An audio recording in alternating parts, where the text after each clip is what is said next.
You will learn when you take care of people who are dying from really horrific diseases that there are things that are worse than death.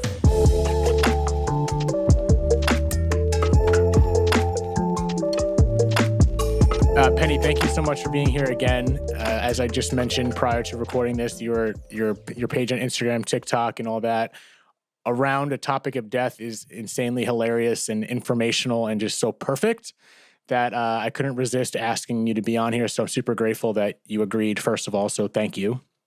Thank you for having me on. Of course. And we didn't really game plan exactly what we're going to be talking about. Obviously, death. I mean, it's Dead Talks podcast. But I'm just so interested in your line of work, being in the hospice field. Obviously, because you're so surrounded by death at a constant basis, that it's incredible to me how you're able to maintain the attitude that you have, constantly being bombarded with, loss and people at the end of their life. So to start, I guess, or wherever you want to start really, but how did you first of all get into this field? Well, first of all, I was an old nurse. I didn't go to nursing school until I was 40. And I did that as a result of my ex husband and I deciding to become divorced. And I'd been a stay at home mom and I needed a career. And I looked in the newspaper and I saw they were hiring lots of nurses. So I went to nursing school. About a year prior to that, his stepmother had cancer and she ended up in a hospice care center and then she died at home on hospice. And I was so impressed with those nurses. I just thought, they were just really wonderful. And also, I had a kind of rough earlier life and knew that I wanted to do some kind of service work. I felt like I wanted to do something that kind of gave back to the community. It was service work. At that time, there was a lot of abuse going on in nursing homes. And so I decided I was either going to work in a nursing home or I was going to work in hospice. And hospice was the opportunity that presented itself to me. And so I just went into it, and it's almost everything I've ever done has been in hospice nursing. I did about 3 months in the ER. I worked for a year in a clinic. I worked for a couple of months on a med surge floor, but other than that, my whole career has been hospice, hospice nursing. And at what point did you, I mean, this is kind of an odd way to say it, but do you ever get used to it? I mean, I feel like being around that so constantly, I have no experience with that. So just take this with a grain of salt. But I feel like once you just, habit and constantly being around the same thing routinely, things become routine. And I feel like, I don't, do you constantly digest being around people at the end of their life the same way as when you started? Or are you getting numb? Do you ever get numb to it, or do you get more gratefulness from it? Like, what kind of experience have you had over the years? Definitely more gratitude.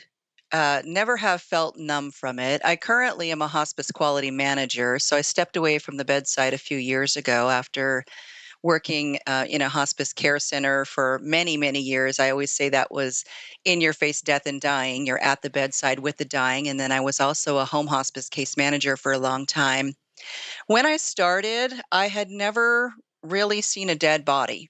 Hmm. Um, I saw one dead person, my ex-husband's mother, who also died right around the same time as his stepmother, died in a hospital, and we went and saw her, and they'd kind of fixed her up, and so I'd never really had seen a dead person when I started hospice, so I kind of almost went into it with a little bit of wonderment. Um, the other thing for me was that I had death anxiety. I was always really fearful of death. I didn't have a real solid I didn't have any religious upbringing at all, and I had no solid belief in an afterlife.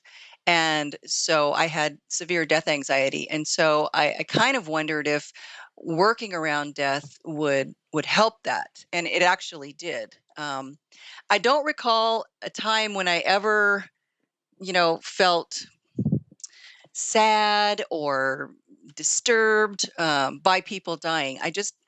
I think people who do hospice, there's something in us that allows us to do that kind of work. You're either cut out for it or you're not. And I just happened to be cut out for it. I really had more of a curiosity, and like I said, a sense of wonderment for the dying process and watching people dying and seeing dead people and helping their families. It was just the right fit for me. Where do you think that starts from? Where does that stem, death anxiety? Was there any specific experience or just the idea that you didn't understand it or have a foundation of, not that any of us has a friggin' foundation, obviously maybe religion can kind of help, but where do you believe that comes from? It's interesting, because I really actually didn't think about it that much until I started doing social media and hearing from people who have death anxiety. I think it comes from a lack of understanding about dying and death, a lack of acceptance that it's going to happen to all of us, and a lack of conversation. People don't talk about it. We just will not talk about death. It's scary, it's sad, and nobody wants to have those conversations. And that makes it really unknown. And people are just inherently going to have a fear of the unknown. Yep. And I really and also the other thing is I really started to get death anxiety when I was in my early 30s. And so my theory is, you know, we're kids, we grow up, we're waiting to get older, and then we hit this milestone and we are turning 30. And all of a sudden, we realize that, we're faced with our mortality. Like, oh my God, I'm 30. Like, tell me any 30-year-old that doesn't feel like, oh my gosh, I'm really old now that I'm turning 30. Like, there's something about turning 30, and I just think that has something to do with it too. I think a lot of people, when they get to that milestone, they start to think about their own mortality. You're approaching middle age, Right. and it helps you, like realize that death is your life is halfway over when you hit middle age. Yeah. Yeah, that's some true. I mean, like you said, hit the nail on the head. Anything we don't really understand, and I don't know. I feel like there's a lot of topics where I'm sidetracking here a little bit, but when someone doesn't understand something, usually you can be fearful for that.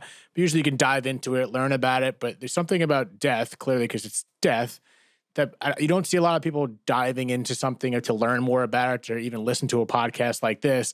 But you've done it in such a way that is entertaining and kind of takes the ease off it through your humor and even educational videos. Like when I was going through, I was like, oh, she makes a joke, but she's also adding a lot of value to it.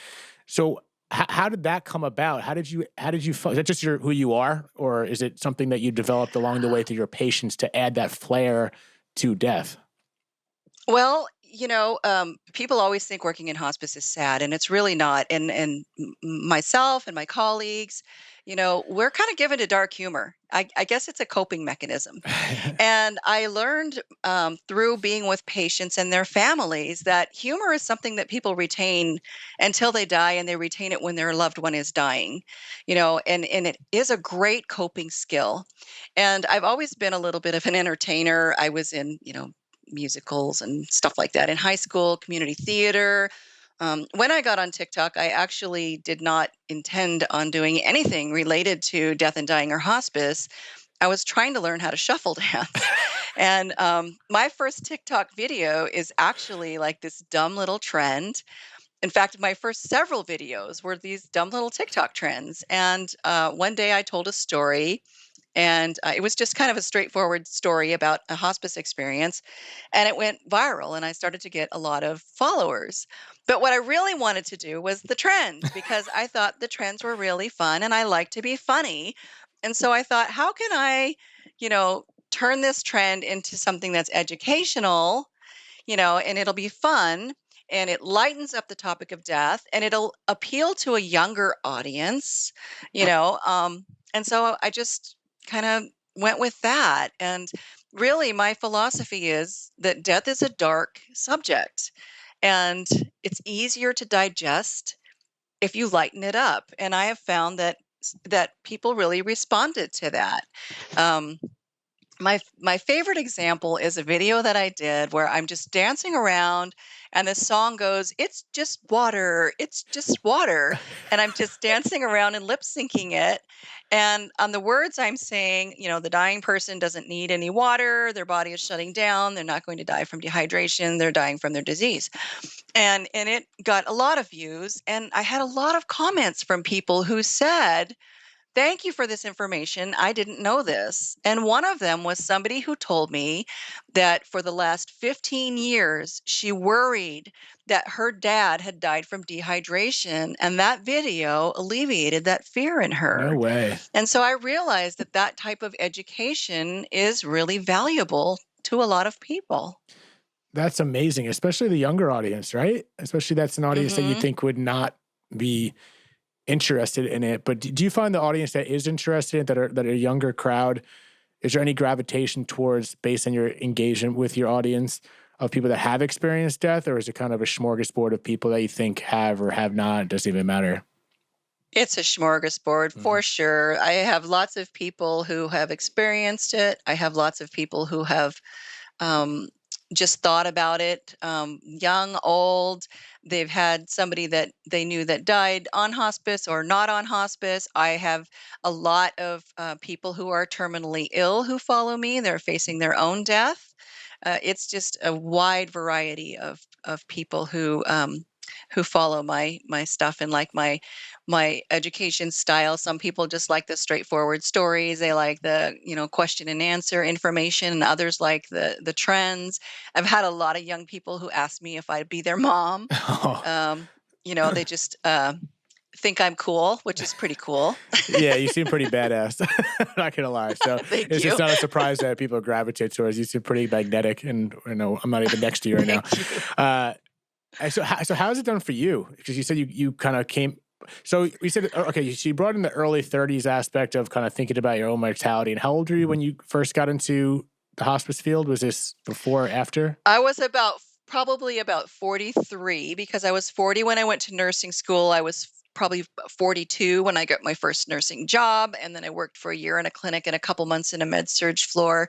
So I think I was probably about 43 when I started working in hospice. So how And have you turned out in regards to your death anxiety work? Where are you with that now? so and this is an interesting journey too. So um, when you work in hospice and you start seeing people dying and you watch some of these phenomenons that happen with them, um, and one of them being that they vision at the end of life their deceased loved ones and pets. It's very, very common.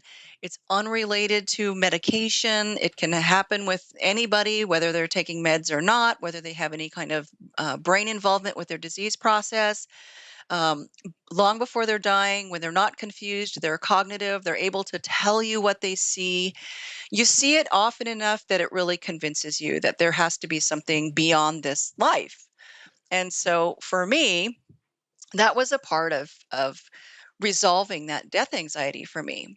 But when I went into hospice quality and I stopped doing patient care, I didn't really have that connection with families anymore or patients anymore.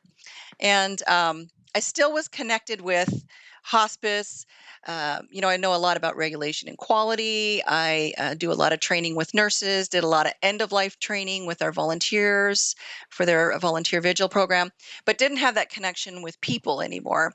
And I started, after a couple of years, I started to feel that anxiety creeping up in me again. And I Hmm. and I literally thought to myself, I am not connected with death anymore.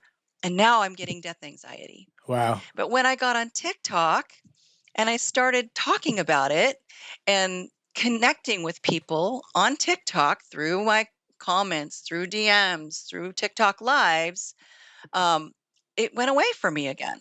So it was like talking about it is really what alleviated it in the end. And I think, whether or not you have a belief in the afterlife, I think that you can resolve death anxiety just by having open conversations about it and thinking about it, talking about it, getting to a point where you accept it. You don't have to like it. It's not like I'm excited to die. I don't want to die any more than anybody else. I'm not like, whoo, can't wait. But I accept that it's going to happen. And I think once you get to that point, then that really is the answer to alleviating that death anxiety.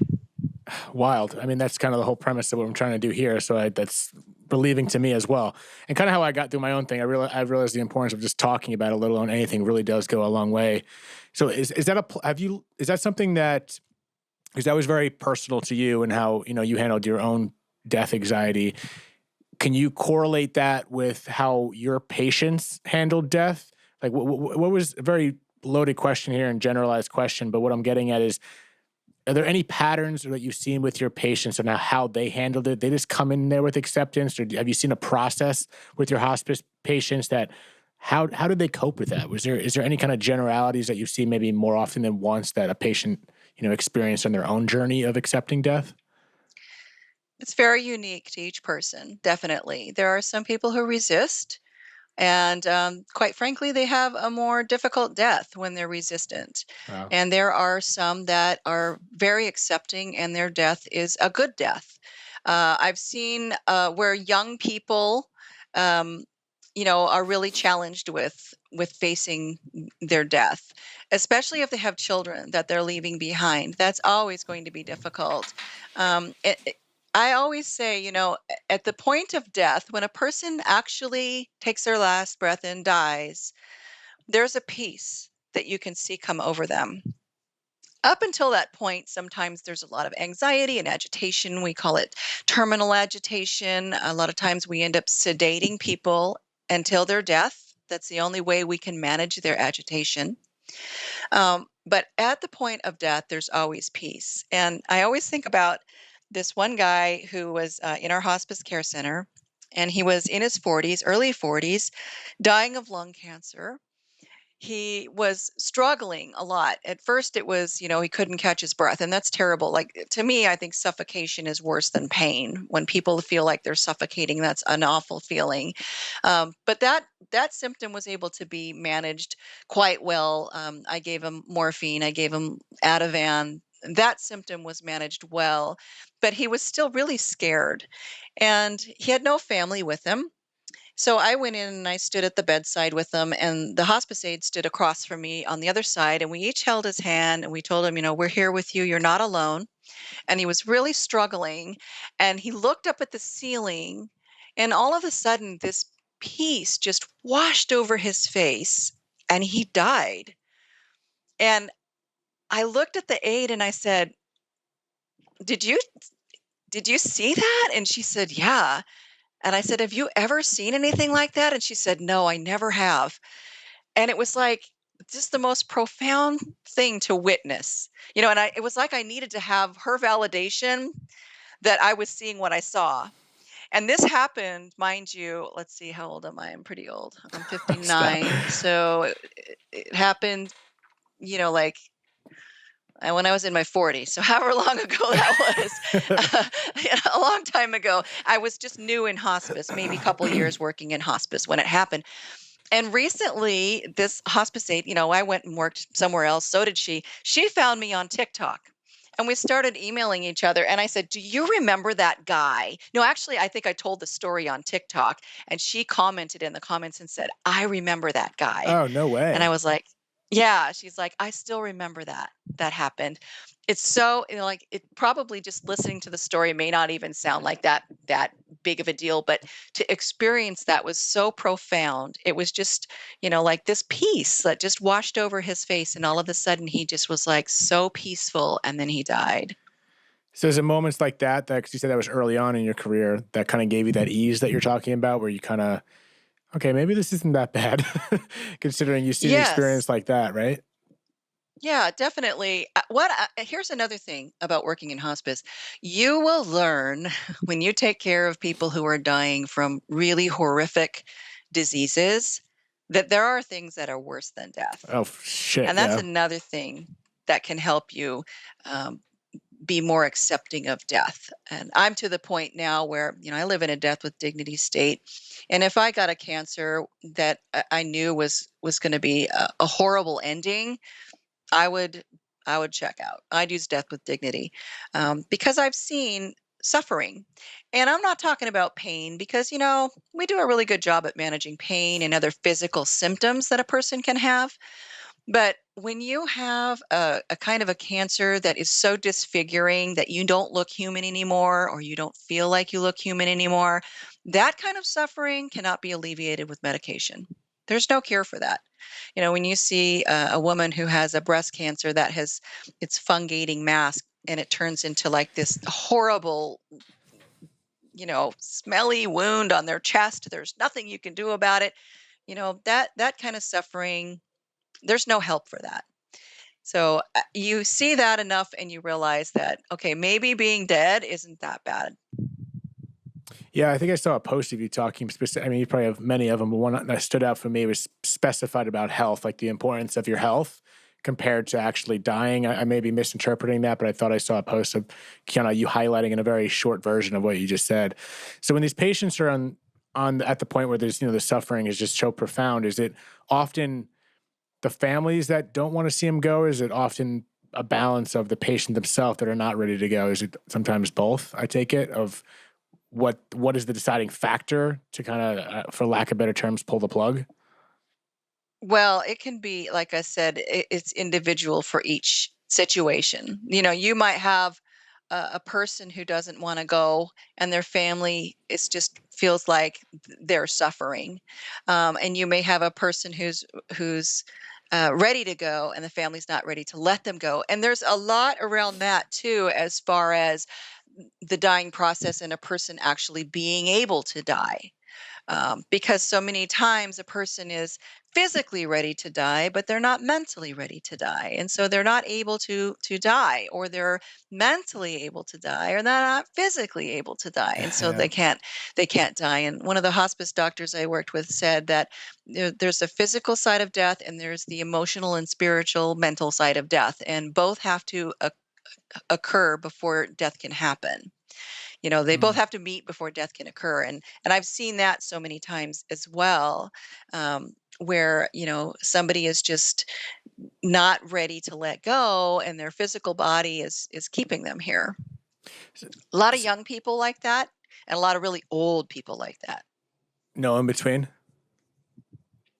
I mean, sometimes there's in betweens for sure, but Yeah. definitely with younger. And when I say young, I mean in hospice we consider anybody that's under 60. I mean, the older you get, the younger old is. Right. I'm gonna be 60 this year, so if you tell me somebody's 65 and they're dying, I'm gonna be like, "Damn, that's really young." No. So Yeah. 100%. It's definitely so yeah, 100%. in between for sure, but I would say probably like when you get into your 70s and 80s, those people are usually more okay with dying. When you live to be 90 or older, you start to feel like you're invincible, I think, because I've had a lot of patients who were over 90 who were just not ready to go yet. And I always say, they didn't get to be that old for nothing. They have sheer will and determination, and they probably get to a point where they think they're never really going to die. So when it's actually happening, they can't accept it. But definitely people who are under 55, you know, Yeah, that's um, young. getting down in your 40s, down in your 30s, and your 20s, those people are having a harder time accepting their death. But some do. I mean, some get to a point where they're like, yeah, I'm ready. I don't know if you have seen any of the posts I've done about Amanda, just some cancer kid. She's 25 years old. She's on TikTok. She's dying of metastatic breast cancer, and she's really close to the end. She's on hospice, and I went and met her in person. She lives near me, and I asked her if she was scared, and she said she was. I'm just ready. I'm so ready. But she's been one who has really lingered so much longer than expected. Even her mom is at the point where she's like, "Wow, I'm surprised she's still here." So even though I think she said she's ready, she's a 6-year-old daughter, you know, something's keeping her here. But then again, mentally she can be ready, but physically she's 25 years old. So yes, she has cancer. She has cancer in her breast, she has it in her brain, she has it in her bones, but she's got a heart and lungs of 25-year-old. And so that will keep people here for much longer than usual. Oh my God. See, it's when you hear stories like that. I mean, not that it doesn't, there's no hierarchy of, someone going through death, but especially when it comes to your field of someone that's 25, like talk about young, that, I feel like that would make me question a lot of things in regards to, I'm kind of backtracking a little bit here, but I just didn't get all the juice out of that. For one of the earlier things you said, you talked about your patience with the visioning, and you said that was a Mhm. consistency of, and that's them seeing relatives or or their pets, just people that have passed. Is that what you're talking about? Yeah. They see them before they pass. Is that's Yes. consistent as hell? Like that's something that you Oh, constantly yeah. see? It's so consistent that it's in our literature as a sign of impending death. If you see any other hospice creators on TikTok or Instagram, you'll see them talking about this. It is something that is quite common. And like I said, when it happens, sometimes sometimes people are able to communicate to us. I've had people who have told me, I see my wife, she's in the corner, she's coming to get me. I see my dad, he's standing in the kitchen right there. Lady looking for her cat in the room and then realized her cat was dead. Another one who told me that her, sister was here and her aunt was here and grandma was there, and they can tell you. And then you have those who never talk about it, but we still think they see them. They're just either not talking about it, they're unable to talk about it. We see people who, very, very common at the end of life for somebody to be reaching into the air when they're dying. That happens a lot. It looks as if they're just like, we call it, reaching for heaven, or the God reach. Some people call it the death reach, where they're just kind of reaching up and picking at the air, and we don't know why, but my theory is because most people, when they're visioning, are seeing those visions up in the air, up in the corner, that they're not able to communicate to us at that point. This is when they're close to the end of life. They're not really coherent. They can't say, "Oh, I'm just reaching for this." Yeah. Um, I think that's what they're doing. I think they're seeing those visions and they're reaching for them. Yeah, I had a That's my I feel like, belief. I mean, this if you see it that often, I mean, I feel like you've seen it more than most people. So I'll take your belief for belief. In regards to that happening, I feel like there's such a connection between I guess the science and spirituality and what happens after this. Has this changed your? Do you have a similar belief going into all this about what happens after we die? Because I feel like once people start having those visions and they're so hard to ignore, and you said it's kind of in the literature as you're saying in regards to preparing your line of work. How do you explain that to people? That I mean, do you believe in an afterlife? Like, does that change your beliefs? Like, where are you with that belief? Yeah, I do. I do, and I'm not sure what it is. And going into hospice did not have any concept of what I thought an afterlife would be. Never have bought into the whole heaven thing. Like I said, no religion in my background. It didn't make sense to me. Heaven and hell. I just, Yeah, it just doesn't make sense to me. yeah, But when I became a nurse, took chemistry and biology and learned that nothing ever really goes away. It just changes its form. A lot of times that's in the form of energy. And so I really believe somehow that we still continue to live on in energy. I don't know how long we retain our consciousness. If we do, I don't know if we come back to Earth and we're reincarnated. I do know that I've had an experience after my own dad died. I had been working in hospice for 5 years at that point, and he did come to me after he died. I was asleep. He came to me while I was in my sleep. It wasn't a dream. I always feel like I have to qualify that, like this was not a dream. This was different than a dream. I yeah. felt him there. I felt his presence, and it was definitely an energy source. It was bright orange energy, warm, and it was him. And so I do think, I do believe. I don't just think. I believe that something happens to us after we die, where we do go on in some way, shape, or form. I sometimes think it's a collective. I don't know, like we all join each other in energy after we die. But beyond that, I don't feel like I need to try to figure out what it is, because someday I'll either know or I won't. And Yeah. I think if I try to get to the point where I perseverate on that too much, then I can land myself in a place of wondering, like, oh, like, does this really happen? And I don't want to put myself back into this fear of dying because I'm thinking too much about, what's going to happen after we die. I just leave it at something happens. I believe it's good. I don't know what it is, but like I said, I'll either find out or I won't. And if I don't, well, it doesn't really matter.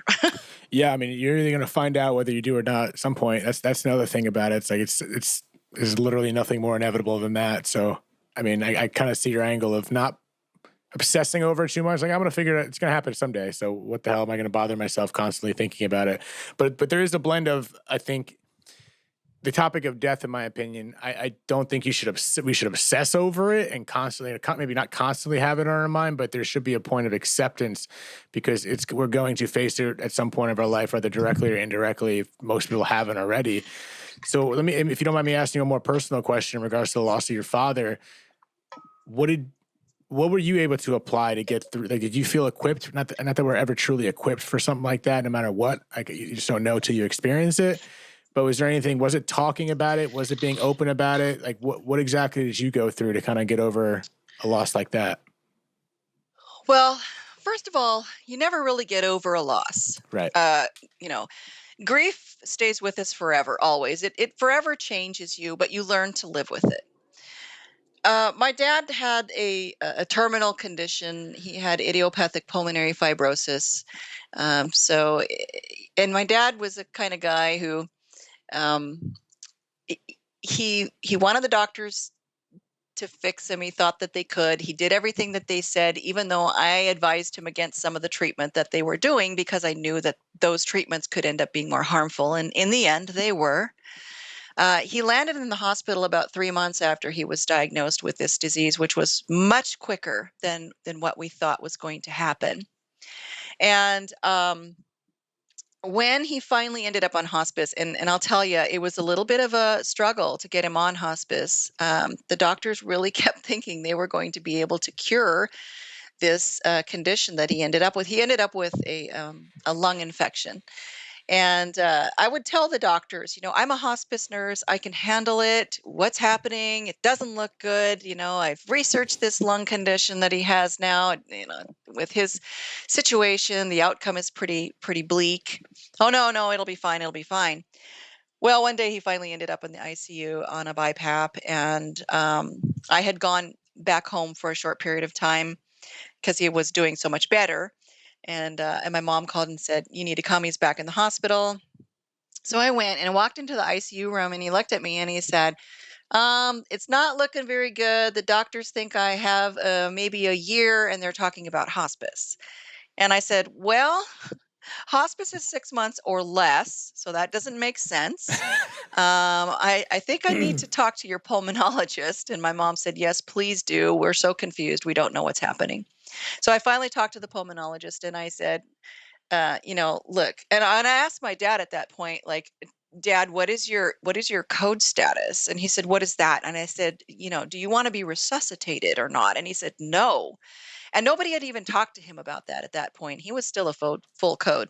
But I know my parents well, and I knew that they didn't want that kind of intervention if they got to that point. So I called the pulmonologist and I said, "Gosh, my dad is still a full code. He had this event. What is going on? Is it time for a hospice consult?" And the pulmonologist said, "Yes. If this happens again, he'll end up intubated, and I don't think he wants that." And I said, "No, he does not want that." So we got the hospice consult in there at 5 o'clock. Well, in the meantime, my dad had been really like hungry. He was a big guy. He was poor when he was a child, loved to eat, loved to drink his coffee. They had him on a fluid restriction, they had him on a diabetic diet. And so, as soon as we got the word that he was going to get the hospice consult, we went out and got him a huge cup of Starbucks coffee. We went and got him a pile of meat from this meat buffet that we have here in Washington called the Golden Corral, and then Hmm. we each spent a little bit of time with him. So my sister, my brother, myself, and my mom, we each had some time alone with him and were able to have a conversation. And my dad, I had always been like the black sheep of the family. I was the bad girl, got in a lot of trouble when I was younger, jail, all kinds of shit. And so I got the opportunity to be with my dad and to have him tell me, look at you, you made it. Because I had just graduated from an RN program at that point. I'd been an LPN for 6 years, and I just got my RN and had graduated from my RN program. And he said, look at you now. You made it. I'm so proud of you. You're an RN now. This is, like really wonderful. And we had all this closure, and each one of us had that opportunity. The plan was to take him home the next day, and I was going to be his hospice nurse at home. I thought he would live longer than he did. He actually died that night, in the middle of the night. He died Wow. he was on service less than 12 hours. And, I think the best thing about it for us was that understanding that he was so ready to go. He was just ready. He told the nurse, "I'm about ready to hang it up." And then he died. And that doesn't happen very often when a person is dying a natural death. It's usually a little more drawn out than that. We don't see it very often when somebody just goes, "I'm going to die," and then they die. Does happen, but it's pretty rare. But we had this, like I said, we had this opportunity for closure. We got to do for him what he really wanted the most, which was to eat a nice big fatty meal of meat and drink a Starbucks coffee. He was comfortable, and he was ready. And after that, my family, we all, I mean, make no mistake, we experienced some serious grief. We were just, all of us, a little bit in shock. I couldn't believe that I didn't see it coming as a hospice nurse with 5 years experience under my belt. How did I not see that my dad was going to die that quickly? And we were just so uh, shocked that this had happened. But we were very, very close. We're a very close family, and we just camped out at my mom's house for 3 weeks, and we were just there with each other. We made a DVD of my dad's life for the memorial, and we hung out, we ate, we drank, and we were just all sleeping in the living room on mattresses, and that's how we coped and got through it. And there'd be times even after that, when it was time to go back home and pick up our lives, when my sister or I would call each other and go, "I'm not having a very good day." It would just Yeah. bubble up in you. Grief is a really interesting thing. And I've actually learned, I think, more about grief since I've been on TikTok than I have, when I was doing hospice, because I've had more questions about it and I've researched it more. Um, but it was so different to me to be in the place of the person who has lost their family member, when I had been with so many people who had lost their family members. It was a very, very different experience for me. And I actually think it probably lended to how I relate to families when their person is dying. It made me a better hospice nurse, I think. Yeah, that's very powerful. And the transition that you and your family had, I think, I mean, I guess you would know more than me, but I still feel like even though you deal with hospice patients, so I feel like you do have more of an opportunity for closure, knowing that someone's going to die, obviously, in something more abrupt, naturally, right? So having that Oh, that true closure is yes. so powerful. So it's really amazing that you had that transition, which I feel like you said and you alluded to, grief doesn't ever, you don't ever, you grow with it and it evolves and you change with it and vice versa. But like that transition has to have a major impact on the longevity of how you're responding to grief, I would think. It was Definitely. And such a let me tell you beautiful. something really sad, David. People who die on hospice always have an opportunity. Well, families who have a person who dies on hospice always have an opportunity for closure with that person, but they don't always take it because they're in denial. They don't want to talk about death. They don't want to acknowledge that their person is dying. It's like the elephant in the room. They won't talk about it, and they never have the opportunity well, they have the opportunity. They just never take the opportunity to say goodbye and get closure. And it's very sad. And that's another thing that I think is really important to address when I'm educating about death and dying. And I do that often in my TikToks and my Instagram. Is like, death is not a dirty word. And it's true that when people are dying, they often want to talk about it, but they're either afraid to bring it up to their family, or when they do, their family shuts them down. It's like nobody wants to talk about this thing that's absolutely going to happen. You're on hospice, you're dying, you're most likely going to be gone in 6 months, and people don't want to talk about it, and they miss such a great opportunity to be able to tell somebody how they really feel about them before they die, and to say goodbye and have closure. Yeah, there's such a so that hits home with me, especially because my father, he died. My dad died abruptly, so there's never that opportunity. So the things I would do to have that moment, to if I knowing what I know now, which is a hell of a thing to say, um, I would do anything. So I think a big part of how I'm hearing you and what we're discussing, even those people that don't take that opportunity when they have it, the one thing I realize is that we all have that opportunity right now. And just because someone's not dying doesn't mean you can't ask these questions. It's not like, hey, you're going to die someday. So I was curious, what do you think about my girlfriend? Like, not that, but like saying, not taking things for granted and just asking people certain questions or whatever the hell it would be. Just, I think it blends of what you're saying is don't wait to the hospice bed to ask, say, or do this in your life. So that's why I think these conversations of what you're doing is so important, because everyone looks at death as a dirty word, like you said, and becomes this, oh, like, I don't want to talk about it type thing. But the conversation of death turns into a conversation of life. And there's so many of these lessons. That's why I love, love, love. I can't say it enough. Whoa, how you're attracting this younger audience, and the person that's doesn't have an open mind. Like, I don't want, like, why are my kids listening to this woman about talking about death all the time? But if you really look at it the way you're doing it, it's so filled with leading people to the ability to live life fuller. Like, I feel like after all these experiences that you had, has it changed your perspective on life in regards to how to live it? I mean, I feel like you've always had fun and like live life to the fullest without even knowing you, but I feel like this has to have opened your eyes in regards to the right way, quote unquote, whatever that may be, to live life due to your experiences with death. It mostly has. Definitely, it has prompted me to do things I may normally put off. But also, life is life, and sometimes you get into your regular routine, and like, I probably don't call my mom as often as I should and tell her Right. that I love her.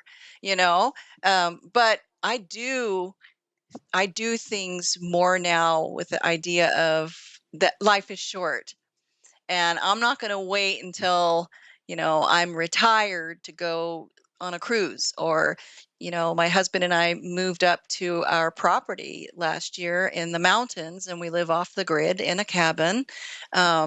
No running water, outhouse, the whole thing, on 40 acres of beautiful mountain property. 40 acres. Holy And crap. yeah. Yeah, and it borders national forest on one side and state land on the other, so it's just like endless property, and it's beautiful up here. And it does prompt you to not wait, to do things that you really want to do, like to check off that bucket list, and definitely to have appreciation for the people that you love. And my family's never been really very touchy-feely and like all about telling each other that we love each other. But definitely have that more of a connected feeling with them and appreciation for them, and know that, I don't want to take anybody for granted ever, because life is short, and the people that you love aren't going to be in your life forever, and you need to make sure that you appreciate them while you have that opportunity. My sister and brother and I go on a cruise every 2 years, um, because we just a few years ago, I decided that I wanted to go on a cruise. It was on my bucket list to go on a cruise, and I loved it. And so we were like, why are we only going to do this once before we die? We should do this more often. And so, like, every couple of years now, we go on a cruise. And in fact, my sister and brother and I went last fall, and we liked it so much. And my sister and I were like, let's go again. My brother goes, I'm kind of tired of going to Alaska. We've been there 3 times.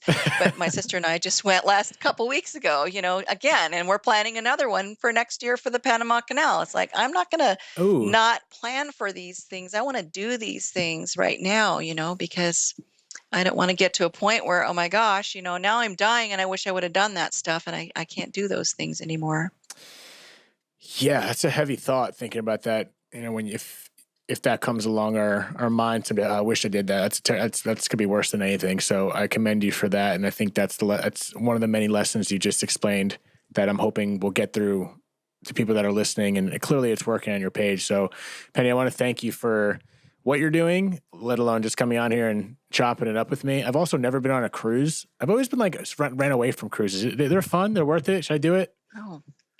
I mean, I love it. I love it. But, I always say I was an island girl. I was born on Guam and raised on Whidbey Island. And we had a boat when I was a kid, and we'd go boating in the San Juan Islands and camping on the islands. And so I love being out on the water. And I just think it's fun. And I'm a foodie. Me And there's too. lots of food. Lots of Yeah. food on a cruise, man. Lots of food. But I All tell right. you something, if you go on a cruise, you've got to get a balcony suite. Or a balcony room. Do not get a room that's interior or only has a porthole. You need to have a balcony so you can sit out there and look at the ocean. It's really fun. I love it. Yeah, I feel like it'd be a waste not getting that view. Right? It is a waste. It Yeah. is a Not a waste. waste, but I mean, how often are you actually in the room? Pretty often? Well, if you have a balcony, you're in there a lot. Yeah. But That's true. That's true. yeah, so I convinced my husband to go on a cruise many, many, many years ago. I'd never been on one. I made the mistake of going with the cruise line that allows lots of kids, which was a big mistake because I always say if I want kids on a vacation, I'll take my own.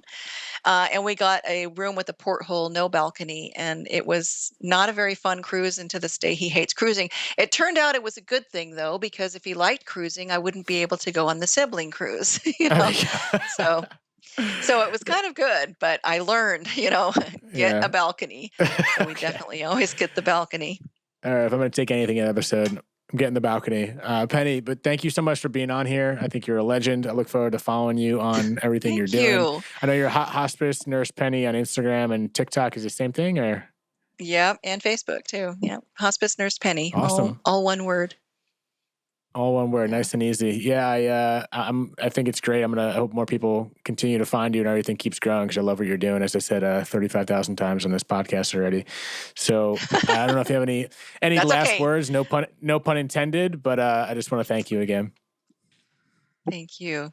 Thank you so much for tuning in to another episode of Dead Talks. Please do not forget to hit the subscribe button and also the notification bell. That'll give you updates as to when we post a new video, more episodes, and more content in general. We are streaming on all the major podcast platforms, including Apple, Spotify, iHeartRadio, Pandora, and all that.